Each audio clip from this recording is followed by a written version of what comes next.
Arestado sa entrapment operation ang isang empleyado ng Quezon City Hall na fixer daw ng iba't ibang dokumento.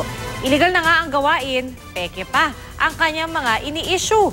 Saksi si John Consulta, exclusive. Sa loob mismo ng compound ng Quezon City Hall, aktual na naganap ang transaksyong ito ng isang empleyado ng City Hall kapalit ng isang pangakong dokumento. Pero maya-maya pa, tinakip na ang 30 taong gulang na si Adrian Patrick Ubaldo, Office Aide ng Public Employment Service Office ng Quezon City Hall.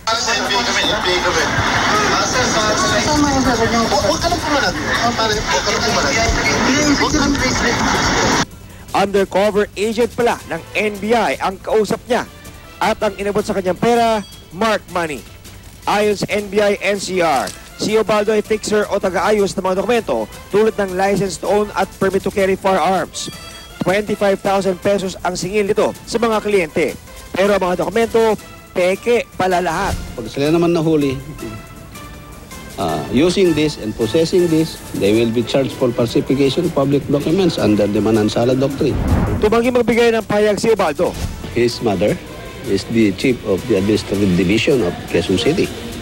Malakas ang loob niya doon. Kasi doon palagi ang transaksyon. Ano yung ikakaso natin dito sa suspect? Unstoppable through falsification of public documents.